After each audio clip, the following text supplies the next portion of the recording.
Hoy vamos a hablar acerca de las meningitis. Antes que se me olvide, quiero decirles que en la anterior clase habíamos hablado acerca del manejo, acerca de las convulsiones.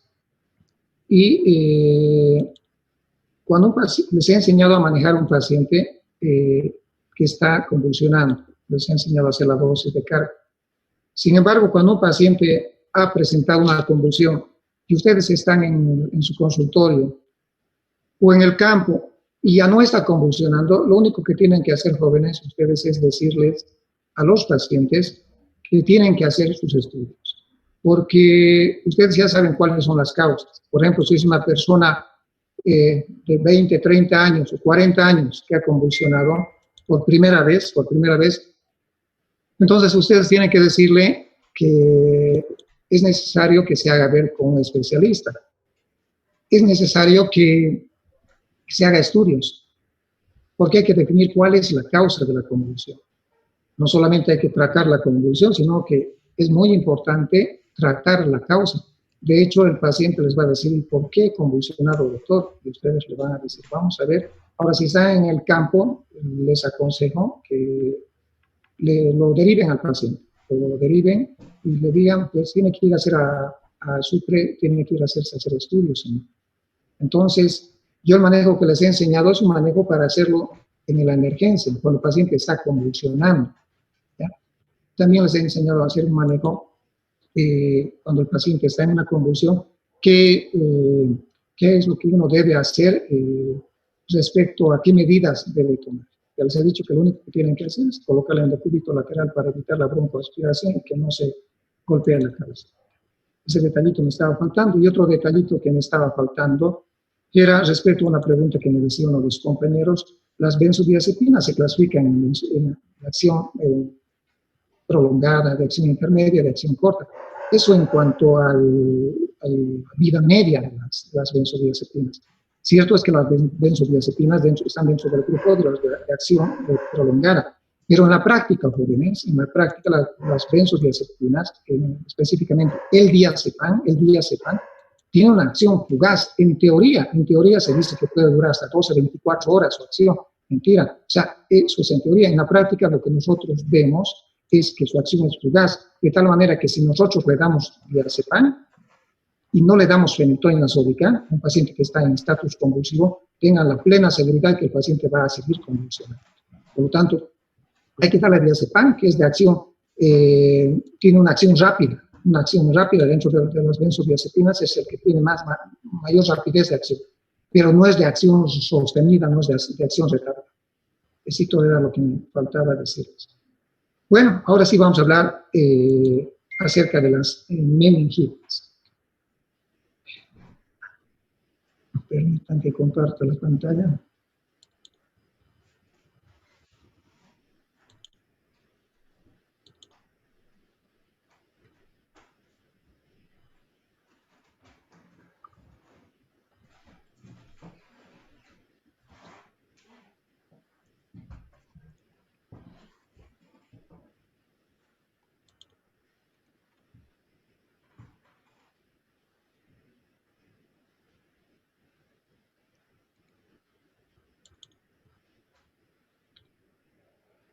Cuando uno habla de síndrome meningio, jóvenes,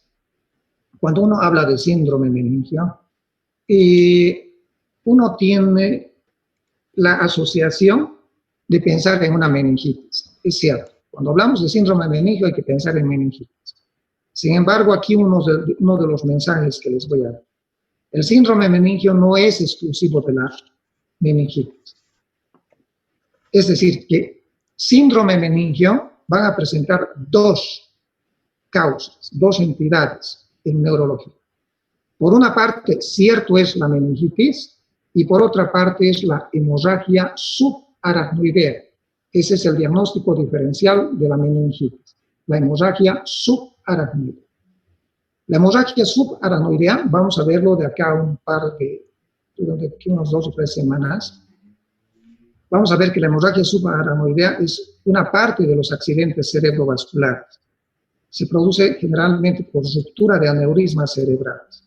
Y la hemorragia subaracnoidea produce un síndrome meningio. Pero ¿cuál es la diferencia en relación al síndrome meningio producido por las meningitis? Que el comienzo es brusco, agudo. Cuando se ha roto un aneurisma, se va a presentar una hemorragia subaracnoidea. Y el comienzo, ¿cómo creen que vaya a ser? Pues, brusco, agudo, súbito, si quieren ustedes, súbito. El paciente aqueja un dolor de cabeza súbito, brusco, dice, me duele la cabeza, estando en reposo o estando en actividad. Entonces, el comienzo de este síndrome meningio en la hemorragia subaracnoidea es de comienzo súbito. Por favor, a tomarlo en cuenta porque vamos a volver a ver esto cuando le vemos hemorragia subaracnoidea en los accidentes cerebrovasculares. En cambio, en las meningitis, por más meningitis aguda que sea, el comienzo nunca va a ser súbito. Por más aguda que sea la meningitis, el comienzo se va a instalar en horas o en días, ¿ya? En las meningitis. Y hoy día vamos a hablar acerca de las meningitis.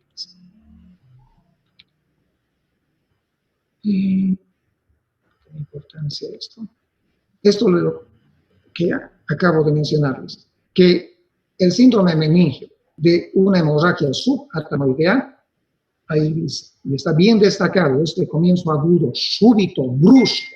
Por favor, tomen en cuenta este detalle que es muy importante. Bueno, ahora sí vayamos a ver las meningitis. El síndrome meningio de las meningitis, ¿por qué se caracteriza? ¿Cuál es la clínica del síndrome meningio? ¿Cuáles son los signos, los síntomas? Se caracteriza por la presencia de dolores de cabeza, compromiso de conciencia, puede tener o puede no tener compromiso de conciencia. Lo que siempre hay es dolor de cabeza, cefalea. Siempre hay dolor de cabeza. Y lo que siempre hay también son la presencia de signos meningios. Los signos meningios. ¿Y cuáles son estos signos meningios? 3 son los signos meningios. La rigidez del cuello, o llamado también rigidez de nuca. El cuello está duro, no se puede doblar el cuello hacia adelante, no se puede flectar. Por eso se llama rigidez de cuello o rigidez de nuca. El otro signo es el signo de Kernig. Y finalmente el signo de Brudzinski son los 3 signos meningios. Vayamos hablando uno por uno. Les decía, viendo este dibujo, ojo, la neurología jóvenes se la aprende viendo, idealmente tocando. Y eso creo en todas las especialidades, pero particularmente en neurología. Un estudiante, si quiere aprender de memoria la neurología, no va a tener un buen rendimiento. La neurología se la aprende viendo, tocando. ¿De acuerdo? Si no, no van a aprender. No existen memoriones para la neurología. No es ideal que sean memoriones para la neurología. Y de hecho, yo no les enseño la neurología de memoria. Les enseño para que vayan analizando paso por paso. Algunas tablitas les he enseñado para que aprendan de memoria. Algunas, pero la mayoría de la neurología es viendo o así. La rigidez de nuca, les decía, vean el dibujo. El paciente está en decúbito dorsal y no se le puede doblar el cuello. No se le puede doblar el cuello. Por eso se llama rigidez de nuca o rigidez de cuello. Ese es el signo meningio más importante, El signo de Brudzinski, ¿en qué consiste? A la flexión de la cabecita, que está, por cierto, dura, apenas le vamos a poder flectar, doblar el cuello. A la flexión del cuellito, miren cuál es la respuesta. Las rodillas se flectan, se doblan. Otra vez, a la flexión del cuello, la respuesta es flexión de las piernas, flexión de las rodillas. Ese es el signo de Brudzinski positivo. ¿Y cuál es el signo de Kernig? El signo de Kernig tiene 2 fases. La primera fase está dibujada acá. el paciente también en decúbito dorsal. En un primer tiempo se flecta, se dobla la rodilla, como están viendo acá, se está doblando la pierna, ¿ya? Y en un segundo tiempo, esta pierna se lleva hacia arriba. En un segundo tiempo, esta pierna se lleva hacia arriba, se extiende la pierna. Se extiende la pierna. ¿Y cuál es la respuesta? La respuesta es que esta rodilla contralateral, esta pierna contralateral, se va a doblar. Se va a doblar. El Kermit solamente tenemos dibujado en un primer tiempo en este dibujo. Voy a repetir el Kermit. Primer tiempo, flexión de la rodilla. Se dobla la rodilla como están viendo. Y en un segundo tiempo se extiende, se lleva hacia arriba la pierna. Se extiende. Se lleva la pierna hacia arriba. ¿Cuál va a ser la respuesta? Que la rodilla contralateral se va a doblar, se va a doblar, como esta. Se va a doblar. Ese es el que.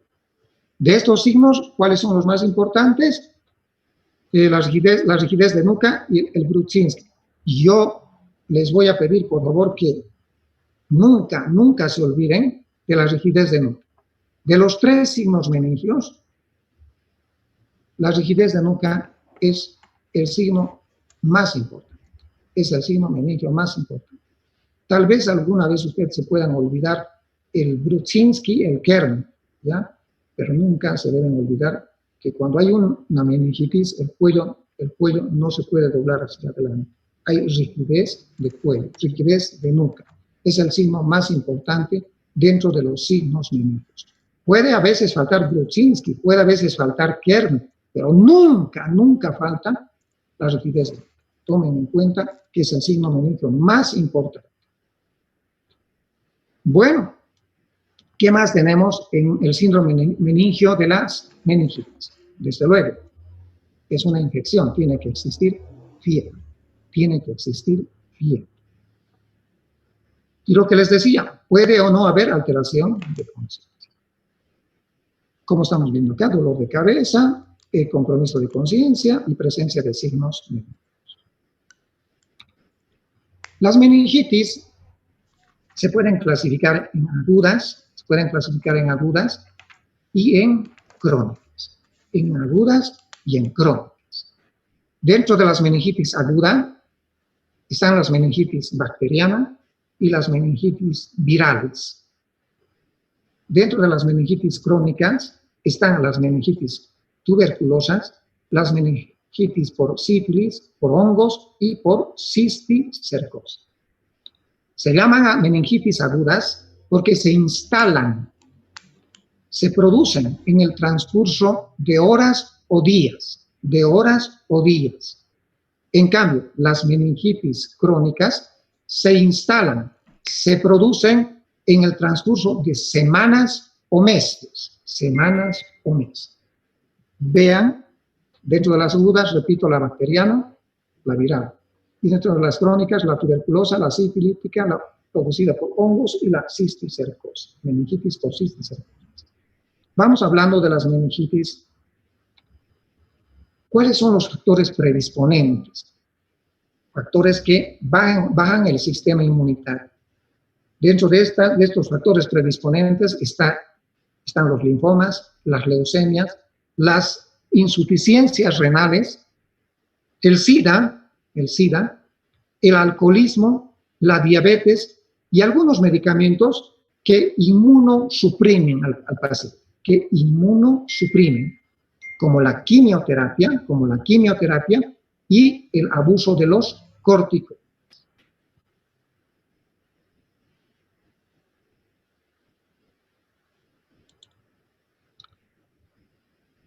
A veces tenemos la coincidencia de tener pacientes que están presentando meningitis.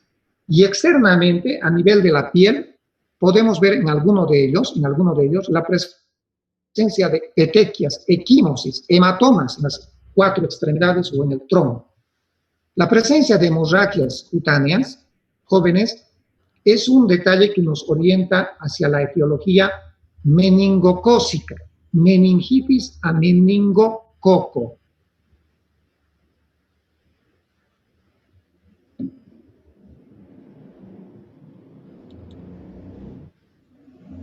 Bueno, no quiero que copien esta diapositiva porque, sobre todo, no copien las bacterianas.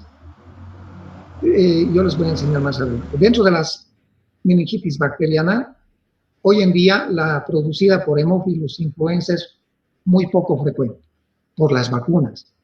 La vacunación a Haemophilus influenza ha hecho que la meningitis bacteriana a Haemophilus influenza sea cada vez menos. Y los que encontramos son aquellos que no han sido vacunados. Entonces, la vacuna ha hecho que el Haemophilus influenza en los niños no produzca meningitis bacteriana. Y en los niños, entonces, ¿cuál es la etiología más frecuente en los niños? Como vamos a ver enseguida, en los niños, sobre todo en los recién nacidos, en los primeros meses, es el estreptococo beta hemolítico del grupo B, estreptococo beta hemolítico del grupo B. Le sigue también, en segundo lugar, la Escherichia coli. Vamos a ver enseguida. Pero lo que sí, en los jóvenes, lo que sigue permaneciendo en cuanto a etiología es el meningococo. El meningococo sigue siendo el germen más frecuente de meningitis bacterianas, el germen más frecuente. Y sigue siendo más frecuente también en los adultos mayores el Streptococcus pneumoniae o neumococo como el agente más frecuente de meningitis bacteriana. Hay otras etiologías que vamos a ver un poquitito más adelante. Dentro de las meningitis virales, ¿qué virus son los que producen meningitis? El más frecuente de todos los virus es este, el enterovirus, el más frecuente de todos los virus en producir meningitis bacteriana viral. Le sigue el virus de la parotiditis, la Candida albicans, sobre todo en inmunosuprimidos. Estamos hablando de los hongos, perdón, de los hongos. La Candida albicans, y siempre hablando de los hongos, el criptococo. Repito, en las meningitis virales, el virus más frecuente es el enterovirus. Le sigue el virus de la parotiditis, y a tomar en cuenta que el virus del herpes simple tipo 1 también puede producirnos meningitis virales, pero de estos, el enterovirus es el más frecuente. Dentro de los hongos, les decía, la Candida albicans en inmunosuprimidos, y también en inmunosuprimidos los criptococos. Y dentro de las parasitarias, nosotros tenemos en Bolivia muy frecuente esta patología. Tenemos a la meningitis por cisticercosis y también a la meningitis por toxoplasmosis, pero más frecuente la meningitis por cisticercosis. No se olviden que en los recién nacidos el más frecuente es el Streptococcus beta hemolítico del grupo B, o llamado también Streptococcus agalactiae. Streptococcus agalactiae. También está, les decía, la Escherichia coli. En los jóvenes, les decía, el meningococo. Y en los adultos mayores, el neumococo. Gérmenes no exclusivos, sino gérmenes más frecuentes en ese grupo etario, como vamos a ver un poquito más específico en este. ¿Cuál es la fuente, el foco de infección? El foco de infección puede ser por vía sanguínea o por continuidad. Por vía sanguínea. ¿Desde qué lugares? De una neumonía, de un absceso cutáneo, una furunculosis, abscesos cutáneos,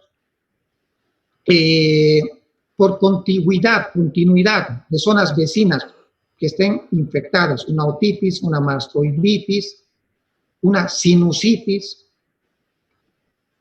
Frecuente también la presencia de abscesos dentarios.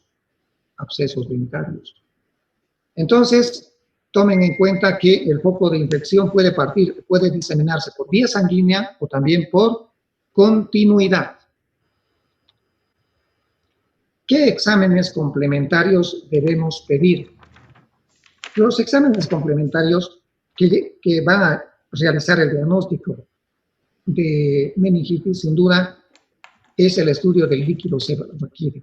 El estudio del líquido cefalorraquídeo. Pero aquí hay un pequeño detalle muy importante. Idealmente, antes de realizar una punción lumbar para obtener líquido cefalorraquídeo, idealmente hay que sacarle una tomografía cerebral. Idealmente. ¿Por qué idealmente antes sería bueno sacarle una tomografía cerebral?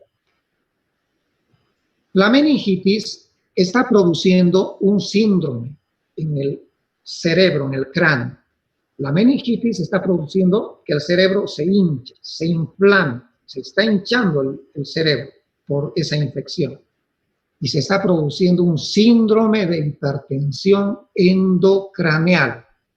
Pues el cerebro está hinchado. Y a veces, cuando se hace punción lumbar, se saca líquido de la espalda.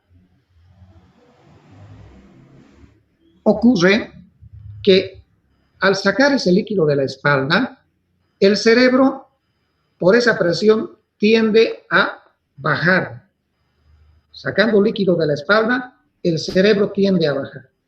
Y se puede producir hernias cerebrales, herniaciones cerebrales. Las herniaciones cerebrales. Una de ellas, ustedes ya la conocen, la herniación transtentorial, la que produce anisocorio.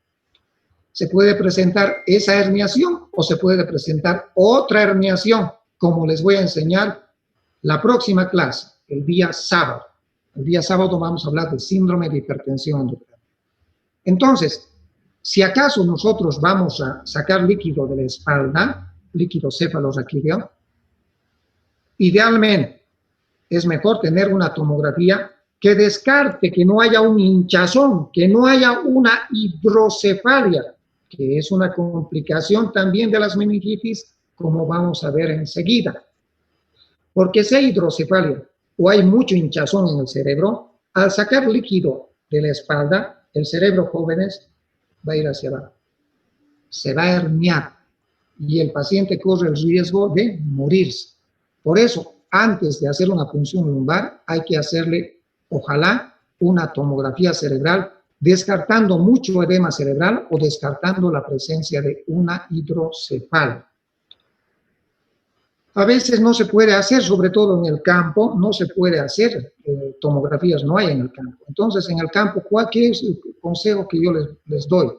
Si es en la ciudad, jóvenes, en la ciudad, por favor, antes de hacerle una punción lumbar, sáquenle una tomografía.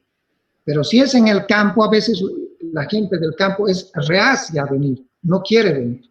Entonces tengan mucho cuidado con la punción lumbar. Pueden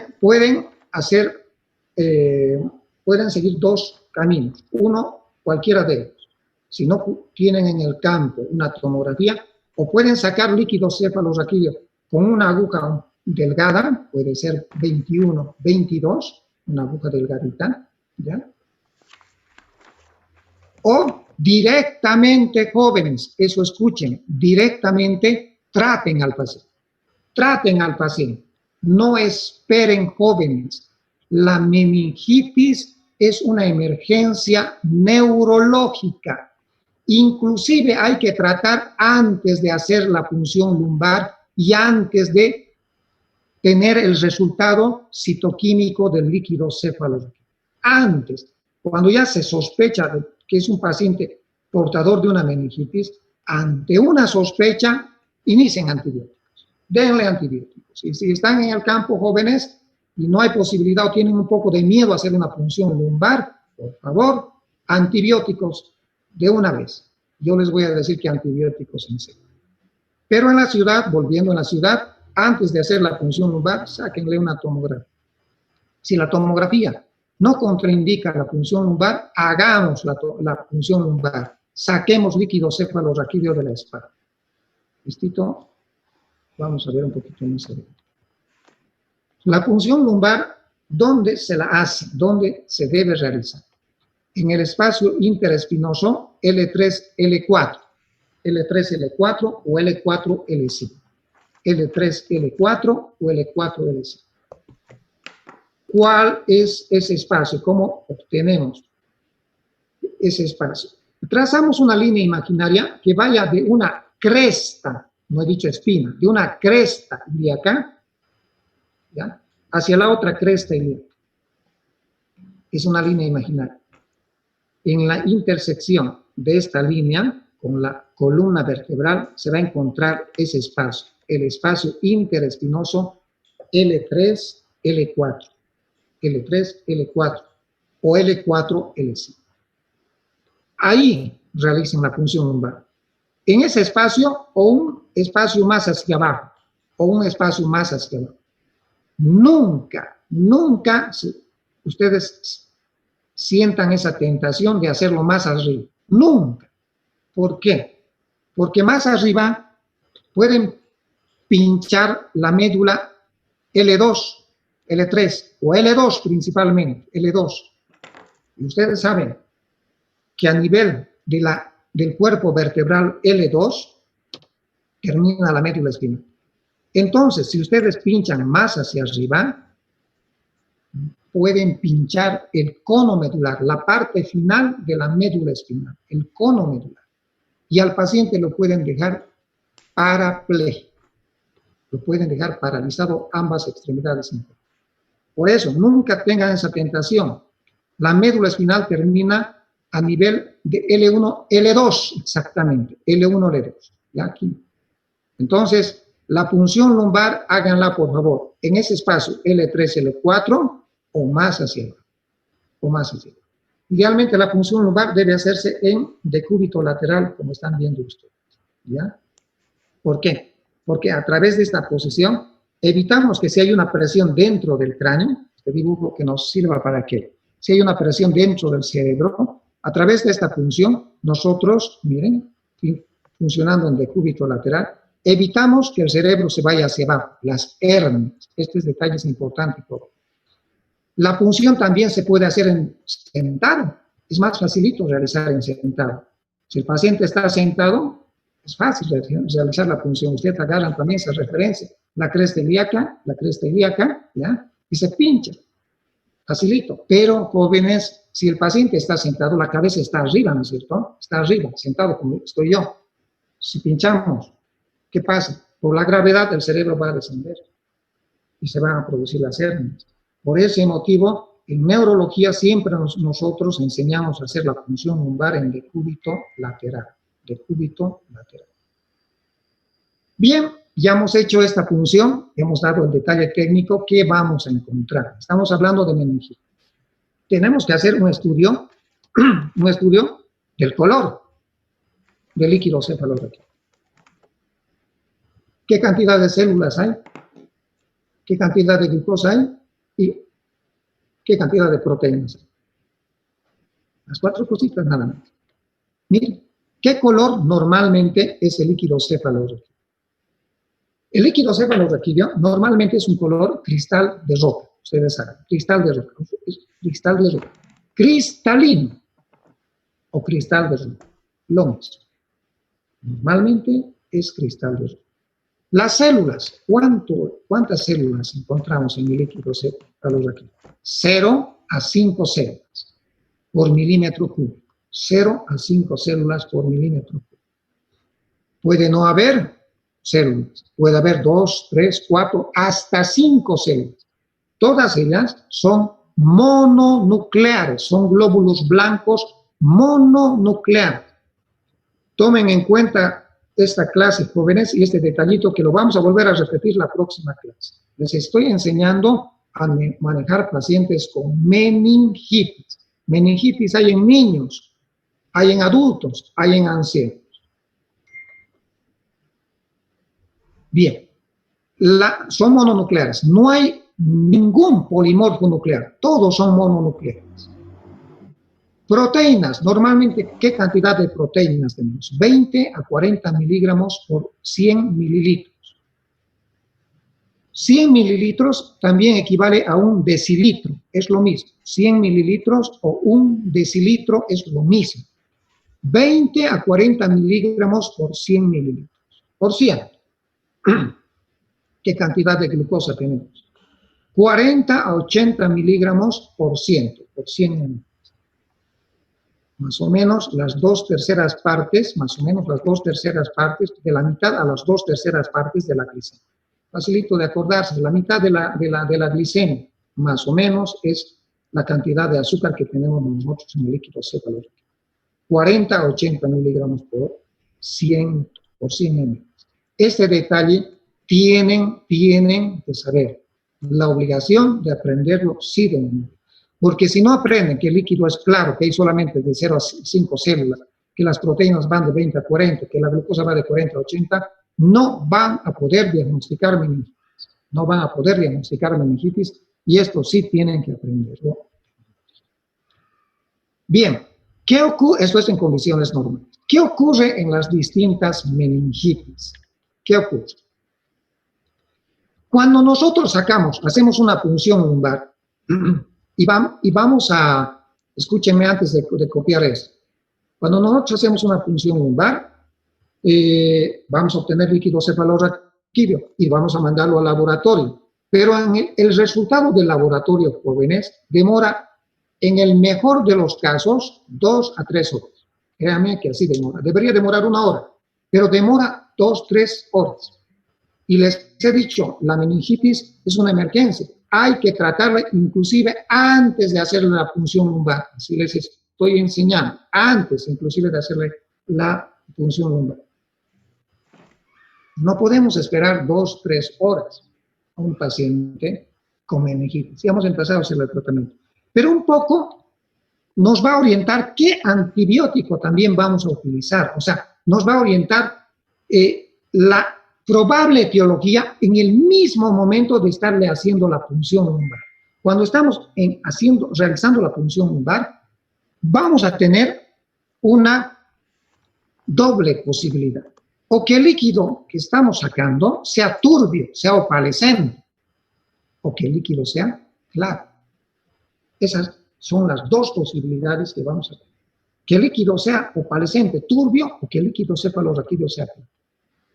Si el líquido cefalorraquídeo es turbio, piensa, es una meningitis bacteriana. Si es turbio, opalescente, es bacteriana. Si el líquido cefalorraquídeo es cristal de roca, es un líquido claro, dos posibilidades. O que sea una meningitis viral, o que sea una meningitis por tuberculosis.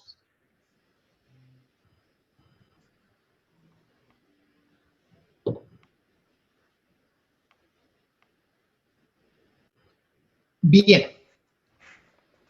si es turbio, pensamos en una meningitis bacteriana, donde con toda seguridad van a existir elevación de las células. ¿Qué habíamos dicho? Que las células normalmente están de 0 a 5 células, ¿no es cierto? Todas mononucleadas. Escuchen esto, de 6 a 10 células, sospecha de meningitis. De 6 a 10 células, sospecha de meningitis. Más de 10 células, confirmado, es una meningitis. Es una meningitis. Cuando las células están por encima de 10, se llama pleocitosis. Pleocitosis, al aumento de células, al aumento de glóbulos blancos en el líquido cefalorraquídeo se llama pleocitosis. Ahí está escrito. Pleocitosis. Este aumento de glóbulos blancos en el paciente que tiene una meningitis bacteriana, miren, ¿qué predominio va a tener? Polimorfonuclear. Recuerdan que en el líquido cefalorraquídeo no había polimorfonucleares, solamente mononucleares. La pleocitosis, el aumento de las células por encima de 10, tienen un predominio polimorfonuclear. Polimorfonuclear. Las proteínas. No me interesa, jóvenes, saber que si la pleocitosis es por encima de 15, 20, no es interesante, no es importante que sepan si la pleocitosis es de 15 células, de 20 células, de 50 células, de 100, de 1000, no joven. Lo importante es que sepan que está por encima de lo normal, por encima de 10, les he dicho, ¿no? Eso es lo importante. La cantidad no es importante. Y lo importante también es que sea de predominio polimorfo nuclear. ¿Cómo están las proteínas en la meningitis bacteriana? En todas las meningitis, vean, aquí, aquí, aquí, están elevadas. Las proteínas están elevadas. ¿Por encima de cuánto? ¿Qué quiere decir proteínas elevadas? Por encima de 40. ¿Recuerdan? Os he dicho, lo normal es de 20 a 40. Entonces, si decimos proteínas elevadas, las proteínas tienen que estar por encima de 40. La glucosa, ¿cómo están las meningitis bacterianas? Baja, disminuida.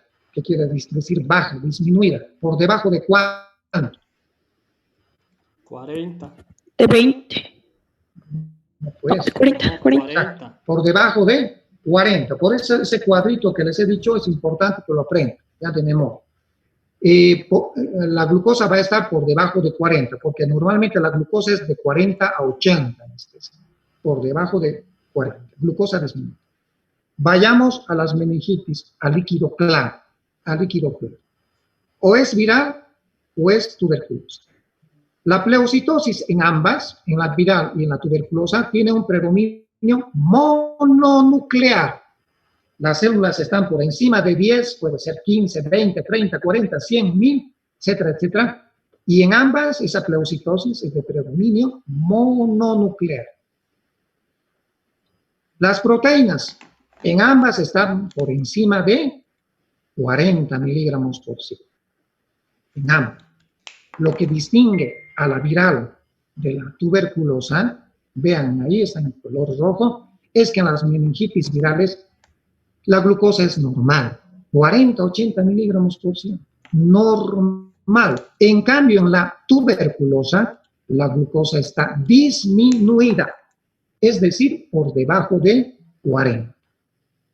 Por debajo. Ahí radica la importancia. Entonces, este detallito, vean. Si saco líquido cefalorraquídeo y es claro, no, entonces digo, esto no es bacteriano. Esto no es bacteriano. O es viral o es tuberculosa. Y tengo que preguntar algunos antecedentes más para ver a cuál encaja esta meningitis.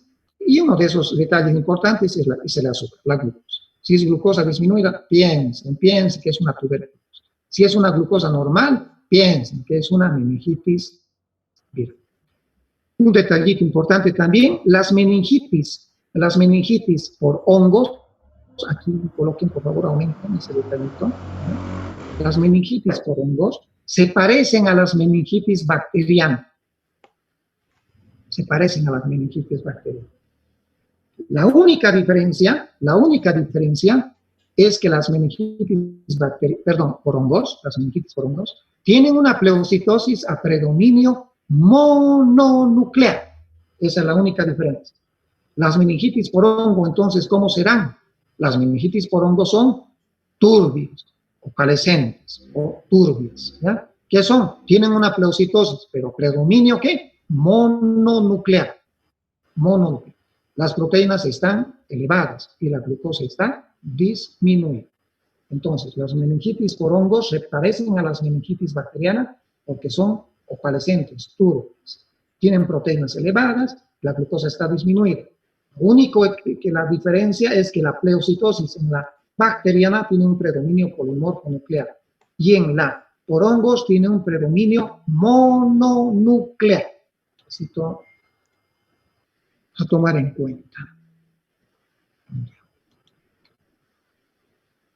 Y es esto lo que quería decir, es prácticamente lo mismo, ¿ya? Miren, la viral y la tuberculosa, líquido claro, ambas son de predominio mononuclear, no aprendan la cantidad de células. Lo importante en todas las meningitis es que sea por encima de 10, ¿ya? No me interesa el número, por encima de 10, ¿ya? Mononuclear en líquido claro en la viral y en la tuberculosa. Las proteínas en toditas están elevadas, toditas, no me importa la cantidad, tiene que ser por encima de 40, ¿no es cierto? La glucosa en toditas están disminuidas, menos en la viral. Y no se olviden que entre la bacteriana y la por hongos, la única diferencia es que es de predominio polimorfo nuclear. Después se parecen en todos, turbio o coalescente, que es lo mismo, las proteínas elevadas y la glucosa disminuida. Por hongos y la producida por bacterias. Esto. Mire, ¿y qué tratamiento voy a hacer? Porque tengo que hacer un tratamiento. La meningitis es una emergencia, les he dicho. Sospechan de meningitis, inicio de tratamiento.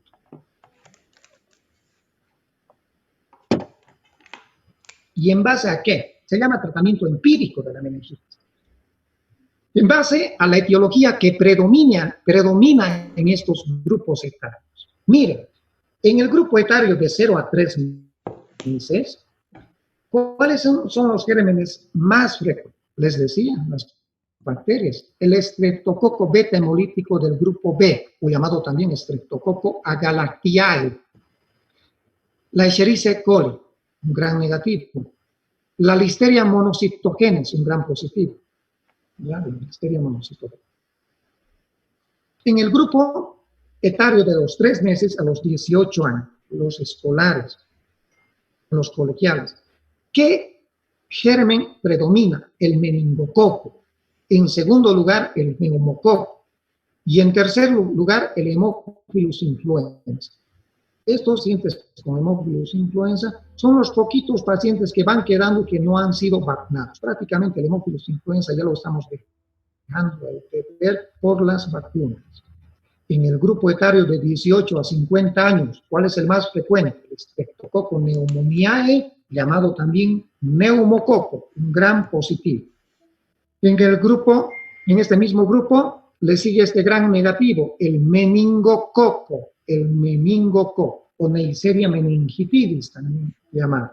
Y en el grupo etario mayores, los adultos mayores a 50 años, mire, sigue presente el neumococo, siguiéndole el meningococo, pero se añade en este grupo etario la Listeria monocytogenes. La Listeria monocytogenes. En base a esta frecuencia de gérmenes presentes en estos grupos etarios es que se realiza el tratamiento. Para el estreptococo y la Escherichia coli es ideal que dar ceftriaxona, una cefalosporina de tercera generación. Puede ser ceftriaxona, puede ser cefotaxima, ceftazidima también puede ser. ¿Ya? Cualquiera de ellos. Si van a usar, por ejemplo, ceftriaxona, ¿qué le van a dar? Dosis elevadas, 2 gramos en vena cada 12 horas. 2 gramos en vena cada 12 horas. Para la Listeria monocytogenes, el antibiótico de elección, jóvenes, es la ampicilina. La ampicilina. Por ese motivo es que en este grupo etario debemos dar, cubriendo estos 3 gérmenes, vean, cubriendo estos 3 gérmenes, para la listeria debemos dar ampicilina. Y para el estreptococo beta hemolítico del grupo B y la Escherichia coli quedamos ceftriaxona con cefalosporina de tercera generación. Repito, pueden dar si quieren ceftazidima o cefotaxima, que son también de tercera generación. Grupo etario de 3 meses, 18 años. ¿Qué antibióticos van a cubrir a estos 3 gérmenes? La ceftriaxona y la vancomicina. ¿Ya? La ceftriaxona y la vancomicina. ¿Por qué damos vancomicina? Porque últimamente estamos viendo neumococos resistentes a la ceftriaxona. Entonces damos ceftriaxona más vancomicina. Grupo etario 18 a 50 años. También encontramos el neumococo y el meningococo. ¿Qué vamos a dar? Bien, pues, ceftriaxona, cefalosporina de tercera generación, más vancomicina. Grupo etario mayores, los adultos mayores a 50 años. También está presente el neumococo, también está presente el meningococo. ¿Qué damos? Ceftriaxona más vancomicina. Ceftriaxona más vancomicina. Pero ¿qué también tenemos que dar para la listeria? Ampicilina. Ceftriaxona más vancomicina más ampicilina. Miren, Miren que la Listeria monocytogenes está presente en los extremos de la vida. 0 a 3 meses y en el grupo de mayores a 50. ¿No? Por este motivo, en estos grupos extremos hay que asociar ampicilina. ¿De acuerdo? No se olviden de este detalle, jóvenes, para que quede claro eso y eso. No se olviden.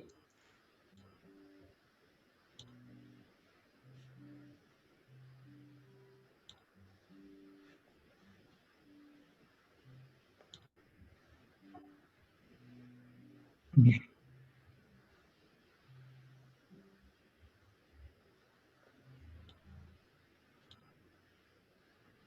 Siempre hablando del tratamiento,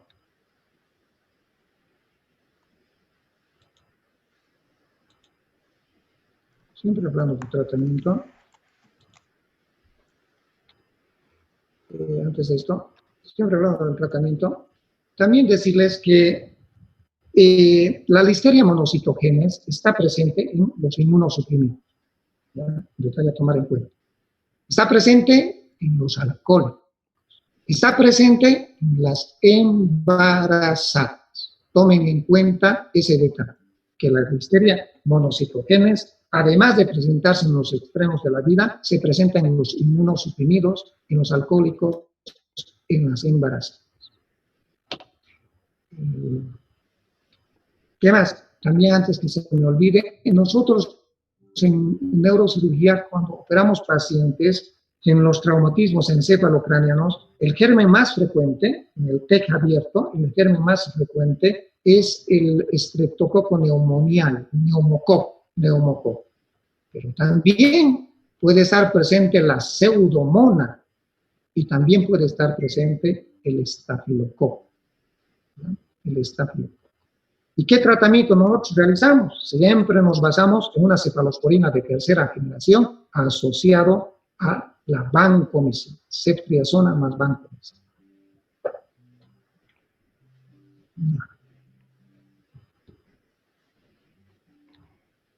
Bien, es importante decirles que un paciente que ha estado en contacto con un paciente que ha tenido meningitis debe hacer un tratamiento profiláctico. Todo el entorno que ha estado con el paciente, ya sean los médicos, enfermeras, internos, familiares, compañeros, enamorados, etcétera, los que han estado con un contacto bien estrecho con el paciente, deben hacer un tratamiento profiláctico.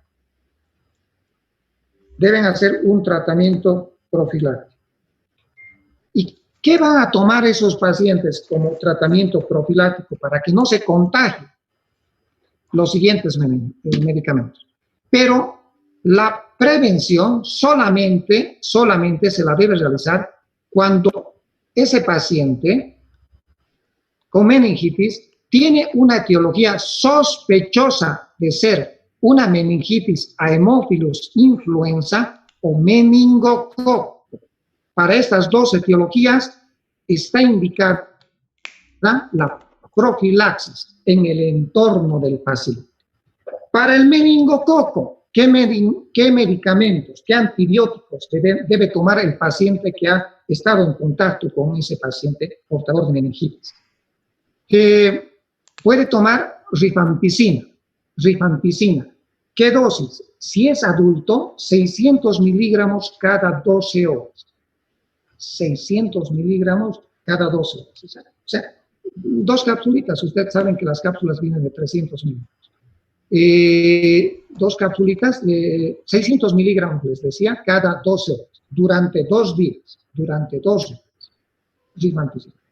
Si es niño, también durante 2 días le vamos a dar rifampicina en una dosis de 20 miligramos kilogramo peso por día.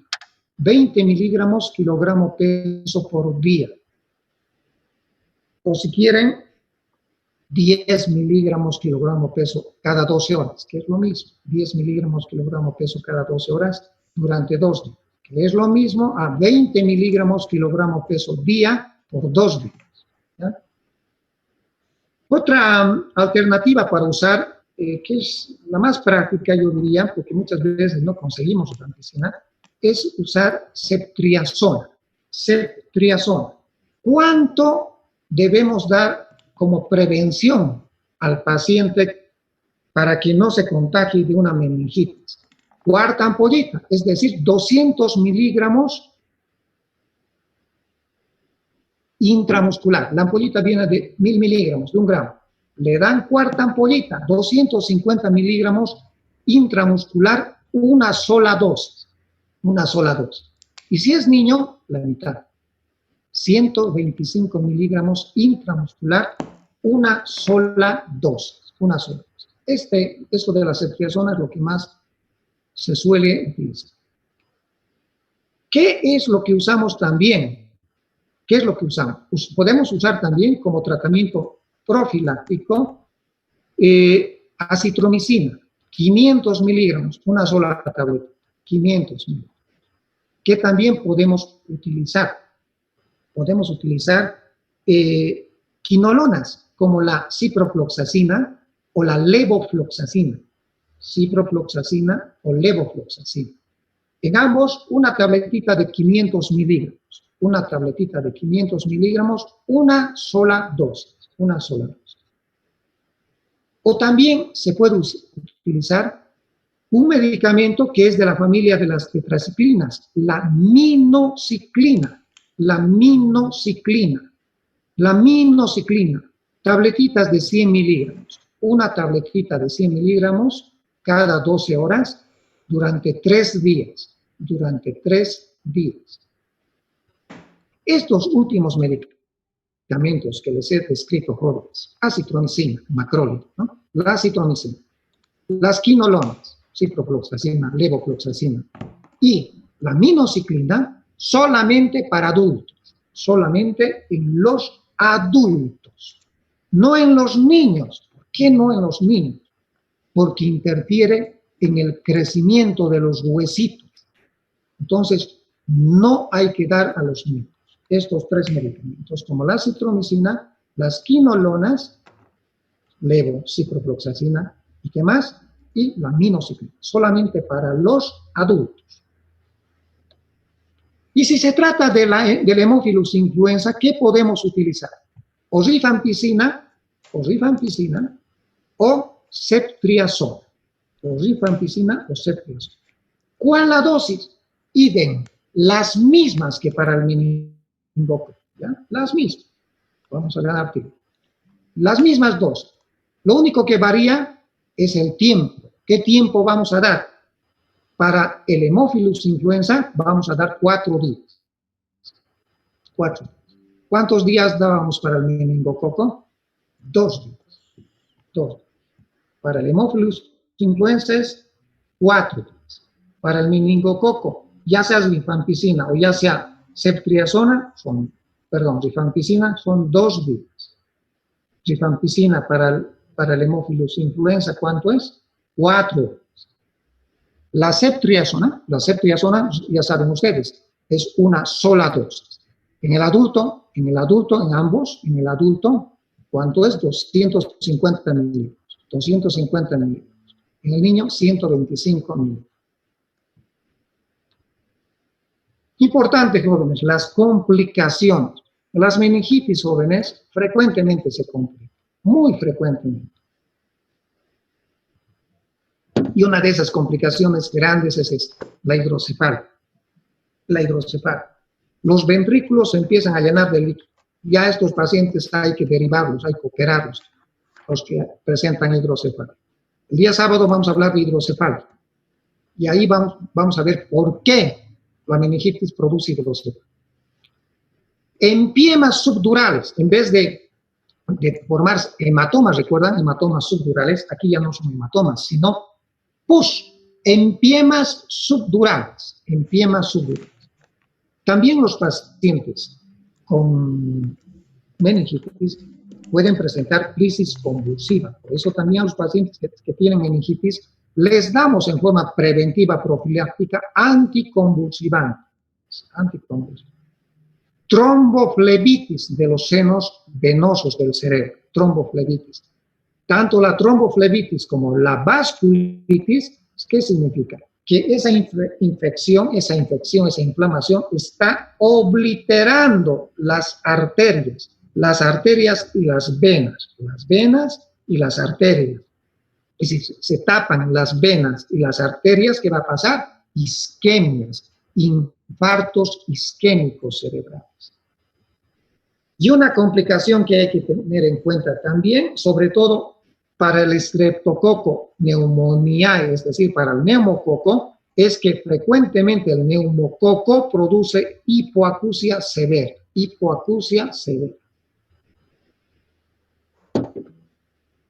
Destacar la hidrocefalia, las convulsiones, que son complicaciones muy... Y estos detalles son perlitas de oro también, muy importantes, que nos ayudan a llegar al diagnóstico de la etiología de la meningitis. Cuando estamos sospechando de una meningitis tuberculosa, nosotros ¿qué tenemos que tener? Un líquido cefalorraquídeo, claro, cristal de roca, ¿recuerdan? Claro, cristal de roca. Tenemos que tener las células que tienen que estar por encima de 10 células. Pueden ser 15, 20, 30, 100 células. Pleocitosis mayor de 10. De predominio mononuclear, no se olvide. Que también que tenemos que tener que la glucosa tiene que estar baja, por debajo de 40, la glucosa baja. Y las proteínas tienen que estar elevadas, por encima de ¿qué? Por encima de 40. Por eso, las características básicas en cuanto a color, células, glucosa y proteínas, las 4 cositas jóvenes tienen que saber, ¿ya? Bueno, pero como medida complementaria, nosotros también pedimos algunas pruebas serológicas en la tuberculosis. ¿Qué tenemos que pedir? Reacción en cadena de la polimerasa. Hay una prueba que se llama reacción en cadena de la polimerasa. Está de moda la PCR, ¿no es cierto?, por el COVID. Pues también hay PCR para la tuberculosis.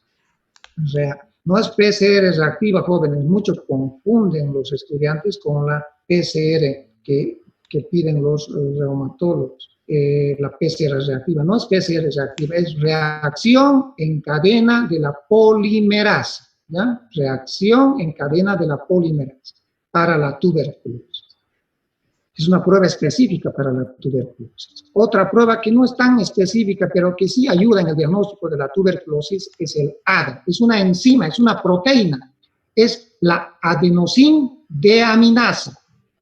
La presencia de adenosín deaminasa en el líquido cefalorraquídeo, ambas tienen que ser en el líquido cefalorraquídeo, ayudan en el diagnóstico de tuberculosis, de meningitis tuberculosa.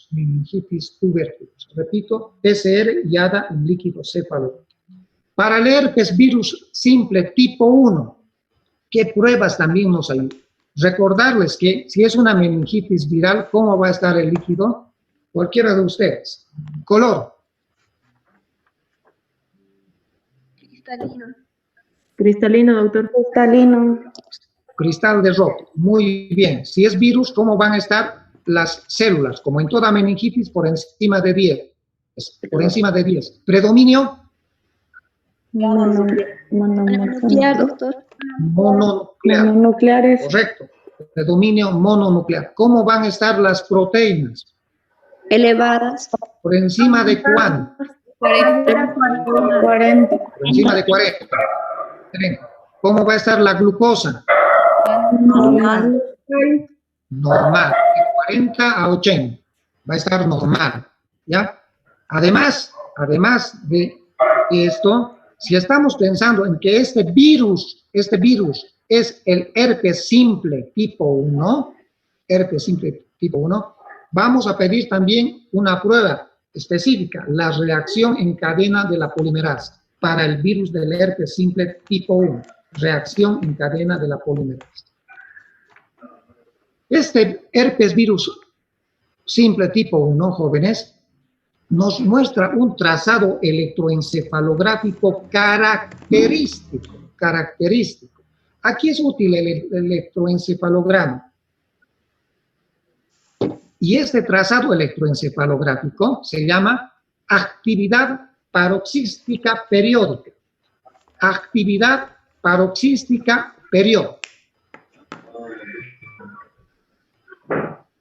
El electro es útil en algunas patologías solamente. Aquí es una de ellas. La tomografía cerebral es útil también para el diagnóstico de meningitis por herpes virus simple.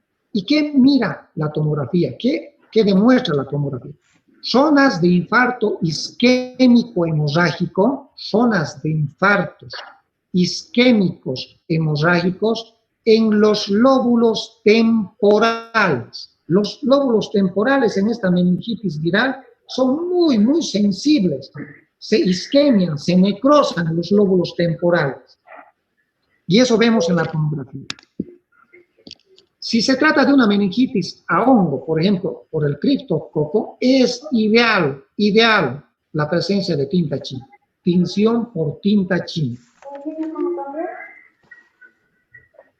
Miren, el cáncer, cualquier cáncer, jóvenes, cualquier cáncer pulmonar, de mama, ya estamos terminando, falta poquito. Pulmonar, de mama, cualquier cáncer, ¿ya? Puede comprometer, invadir, metastizar las meninges. Ya esta metástasis de las meninges por cualquier cáncer se conoce con el nombre de meningitis carcinomatosa. Meningitis carcinomatosa, o llamado también carcinomatosis meninge. Meningitis carcinomatosa o carcinomatosis meninge. ¿Cuándo hay que sospechar de una meningitis carcinomatosa? Cuando hay un antecedente de un cáncer. 1. 2. Cuando hay un síndrome meningio, dolor de cabeza, rigidez de nuca, fiebre, etcétera, etcétera, que va acompañado del compromiso de los pares craneales. Del compromiso de los pares craneales. La meningitis carcinomatosa también tiene un parecido a la meningitis tuberculosa. ¿Por qué la meningitis carcinomatosa se parece a la meningitis tuberculosa? Porque también las meningitis tuberculosas, yo creo que aquí tienen que añadir, aumentar meningitis tuberculosa. Porque la meningitis tuberculosa, al igual que la meningitis carcinomatosa, frecuentemente asocian, dañan a los pares craneales. ¿Y por qué dañan a los pares craneales? Esta es la explicación. Esta es la base del cráneo. En la meningitis carcinomatosa y en la meningitis tuberculosa hay predilección de la base del cráneo, como están viendo. Vean, pus en la base del cráneo. Pus. ¿Y qué pasan pues por la base del cráneo? ¿Qué estructuras? Estas estructuras que están viendo acá, que están saliendo de la base del cráneo, son los pares craneales. Los pares craneales.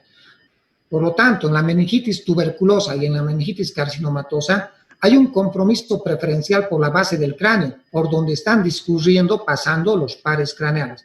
Por ello, en la meningitis tuberculosa y carcinomatosa, hay que sospecharla cuando ahí tenemos un síndrome meningio, dolor de cabeza, rigidez de nuca, etcétera, etcétera, asociado a pares craneales.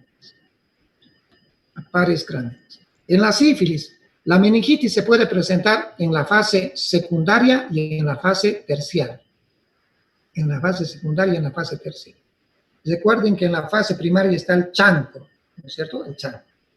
Y en la fase terciaria, en la parte final, en los estadios terminales de la fase terciaria, se va a presentar la paresia general y la tabes dorsal. La tabes dorsal y la paresia general. La paresia general caracterizada por alteraciones de la conducta que van a evolucionar a una demencia. Y la tabes dorsal caracterizado por un compromiso de los nervios periféricos, de las raíces, con dolores en las 4 extremidades.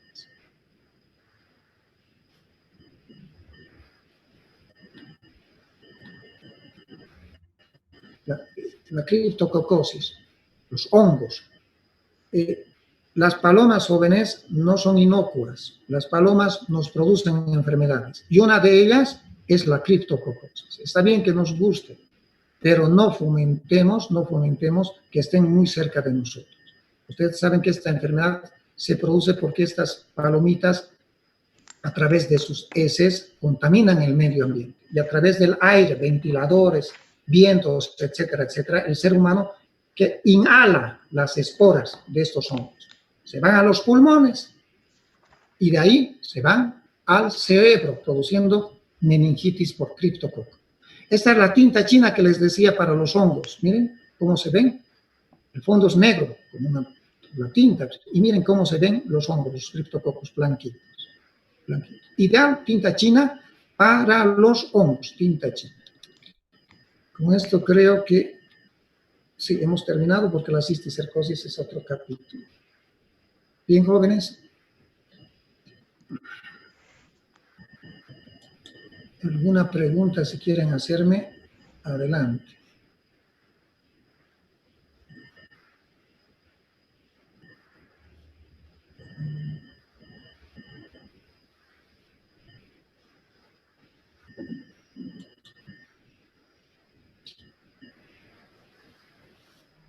No me digas peji, dice. ¿Qué será peji? Preguntas, jóvenes.